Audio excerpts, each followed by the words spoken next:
of an audition. Woo. Oh man, just got my nails done. They told me to wear a denim shirt. This is hot too. A denim shirt, and all I have is like a big denim overshirt and a scarf. And I was like, okay, well, like I don't even understand how those two things go together, but that's what they wanted me to wear. And I didn't know what to do with the scarf, so I put it on my head and get an audition, and come to find out they've changed the specs, like for the character, so you don't have to wear a scarf and, you know, all this other stuff. That happens pretty frequently, where it happens with commercial auditions. It doesn't happen so often. After I get a theatrical, which is TV or film, script. But commercials, they are constantly changing. They even change stuff while I'm on set. A lot of people think about being an actor and actress and Hollywood and all that, and how glamorous it must be. And I suppose that it can, you know, if you go into the parties and you're on the red carpet, but even that is work. This dude trying to run across the parking lot while holding his pants. You know what? I see brothers do that all the time, but this is like an older white dude. So I don't know if he left his belt at home or what's happening with him, but just let him walk before he loses pants. Don't nobody want to see that. This is a really crazy industry, and it's tough to understand unless you're in it, or unless you know someone, have a close relationship with somebody who's in this industry. There's like no rules, really. It's like the Wild West. It's a weird place and a weird industry. Now that said, I don't tend to use the term Hollyweird, or all those weirdos out in Hollywood, because yes, there are weirdos in Hollywood, but there's also weirdos in your family. Hollywood is just made up of people, and there are some weirdos in that group. Most people, most working people, whether they're actors or behind the camera or casting or whatever they do, most people are just trying to work doing something that they like doing, that they love doing. You really have to love it in order to stay employed in this industry, because otherwise it's not worth it. It's too hard. Like, it's too hard to do if you're like, that would kind of be cool. Unless you're one of those that, fell into it accidentally. You knew somebody, they said, why don't you go to this audition?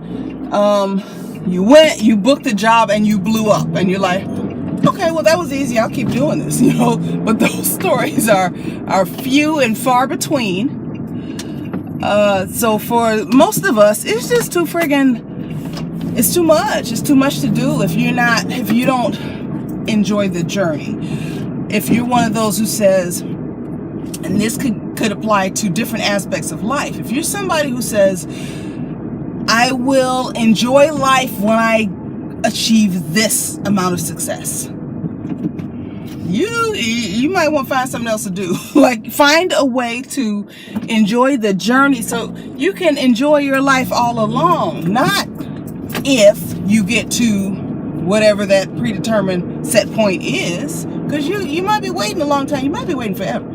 Some goals you don't hit them. Your life takes you somewhere else, and it might be somewhere equally wonderful, but if you have in your mindset, I will be happy when I get there, I think you're setting yourself up for trouble. I've seen a lot of unhappy creatives just get run into the ground that way, never giving themselves a chance to be happy. And God forbid if you don't define what happy is for yourself. If you just go, okay, Everybody says, you know, everybody pays attention to celebrities. So I want to be famous, and I'll be happy when I'm famous. That's when you get folks doing any and everything under the sun, just being all extra, forgetting who they are, or just not ever knowing who they are, in order to become famous or to get validated by other people. And there are a lot of people like that out here, and those are usually the ones that are out here wilding out.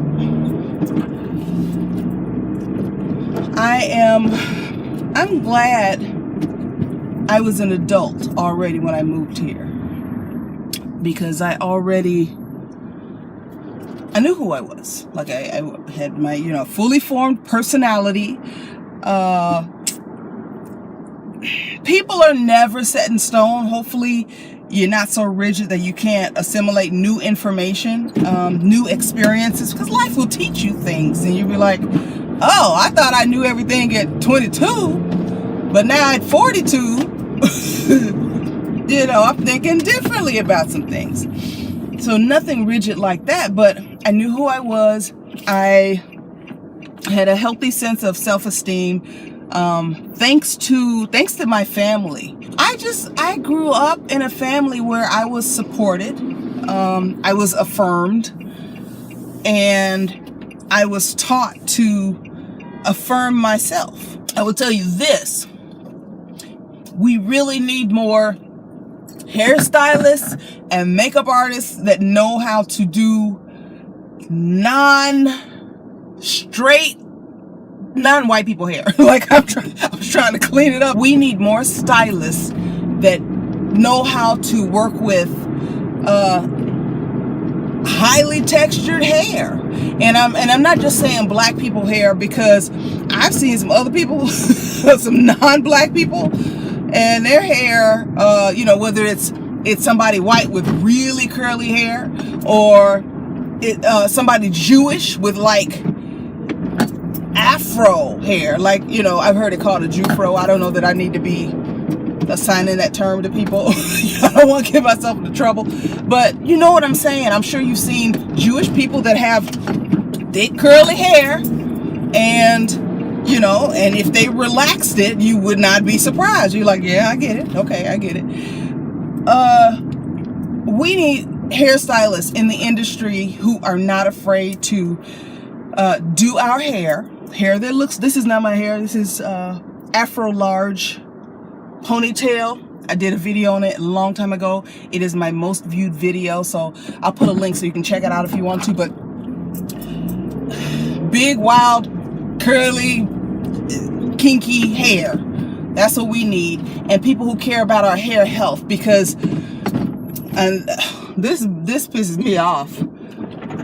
Y'all know I work in wigs and ponytails now. One of the reasons was because it made it easier for me to switch styles without wrangling my own hair, damaging my own hair. The other reason is that I encountered too many hairstylists who don't know and don't care what they're doing to your hair if your hair isn't long and straight. It's like, if your hair is kinky or curly or nappy, or, you know, or something that they're not used to, it has no value to them. I have found all kind of crap in my hair like this. I got home this one time, and because, you know, when somebody's doing your hair, you don't really know what they're putting in it or whatever. I got home one time and I had some metal clamps in my hair that I think they're like for paper. They weren't, not binder clips. They had teeth. Like, why would you put that in somebody's hair? Not a wig clip either. It looked like a little metal Pac-Man in my hair, holding my hair in place. That does not belong in hair. I've found, like, you know, bent bobby pins, or people pulling your hair too tight. One woman got disgruntled because my hair was like in an in-between length where I was growing it from short to long. And I have a lot of hair. It's very thick. And, you know, if you got a lot of hair and it's an afro and it's not quite long enough to put it all in a ponytail, you better have some good edge control and pull all that stuff back, you know, together and like kind of glue it with edge control and then put it in the ponytail. She didn't know what she was doing. So I offered to help her. This woman told me, well, you're here to act. I'm here to do hair. But you're doing my hair. You're not doing a very good job at it. So I sat back and just watched her. This went on for a while. Just watched her. She didn't know what she was doing. And finally, there was she had a black assistant who was there for the day. She was only there for the day. And she said, you know, let me work with her. So she came and she got me together, you know. She knows how this goes. And she whispered to me, ooh, you gonna get me fired. I didn't do anything to her. All I did was have black hair that, you know, that's natural, and it was doing what it does. Makeup artist, child. Okay, I ain't saying no names, but I have had my whole face colored orange before just because the foundation was wrong. Now, she was a beginner. She did tell me she was brand new, so I'm assuming that she hadn't worked on anybody that was my shade of brown before. And yeah, she made my face orange. After that, I started taking my own makeup to work. Not only was I not going on camera like that, you know, I was like, this is the wrong shade, you know, respectfully. You don't have to be nasty to people, but like, I'm not going on camera like this. So I don't remember what happened. I know I didn't go on camera like that. So I think somebody came and fixed it. Not too long ago. Again, I ain't saying no names. I ain't gonna say what it was that I shot. This woman, I guess she thought in order to make up anybody with dark brown skin, she was gonna get the darkest makeup she could find and just put it on my face. And I'm looking in the mirror like, if I just went and got like some coal, some charcoal, like some Kingsford charcoal out the grill, and put it on my hands, and then did this. So I didn't know if there was something going on in this commercial that I hadn't been. I wasn't supposed to say that. I didn't know if there was something going on in this particular project that I hadn't been told about. Like maybe I was in a fire or something, you know, like why is my face black? Why have you done this to me? I finally had to say something, and she asked me, what is it? Is it too dark? I think it'll be okay. You know, once you wear it for a while, it'll oxidize, you'll be okay. And I said, no, I don't think so. I don't think this is gonna be okay. So she ended up using my foundation. I said, I brought some foundation. And she said, oh, okay, if you feel more comfortable with that, I'll put it on. And I want to tell her, that ain't the problem. I'll feel more comfortable if you knew what you were doing. That took me down a road that I did not intend to go down today. But I am just telling you, if you know anybody who's good with hair and makeup, and they know how to do black hair or highly textured hair, curly, kinky, nappy hair, whatever you want to call it, non-straight, non-wavy hair, hair that doesn't fit in the ones and twos curl pattern, suggest that they work in Hollywood. And also, if you're going to work in this industry, learn how to do that stuff. That is your job. Like, if I showed up places and I couldn't really act, or I couldn't remember my lines, what kind of actress would I be?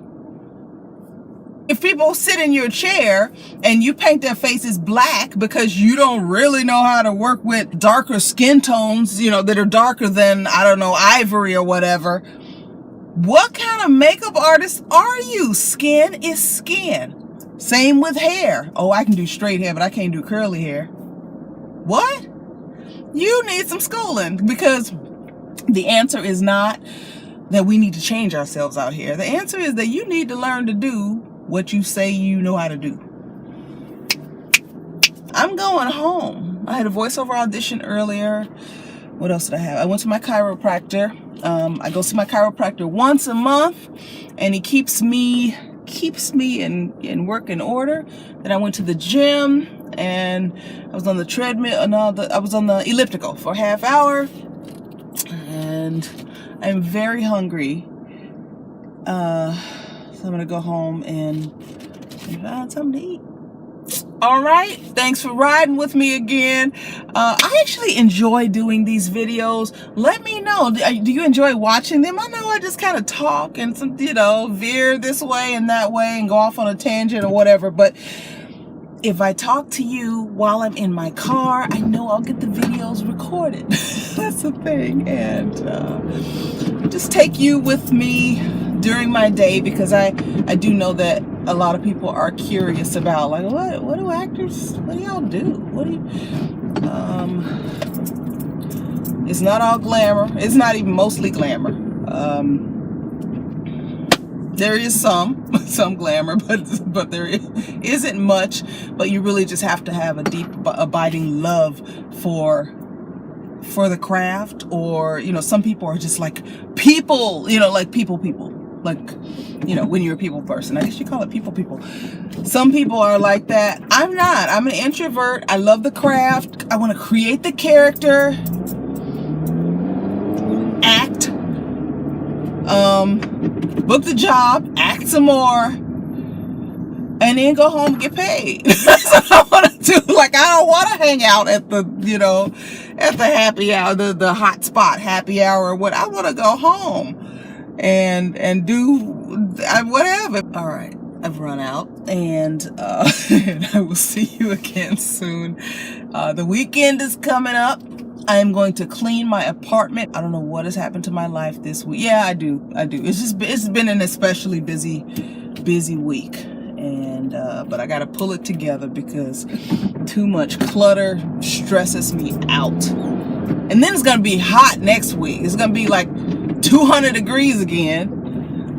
No, just like 106 to 110. Might as well be 200 degrees at that point. I know I'm not gonna feel like doing it next week, so I'm gonna get my place spick and span this weekend. And that's about it. All right, I will talk to you soon. Bye.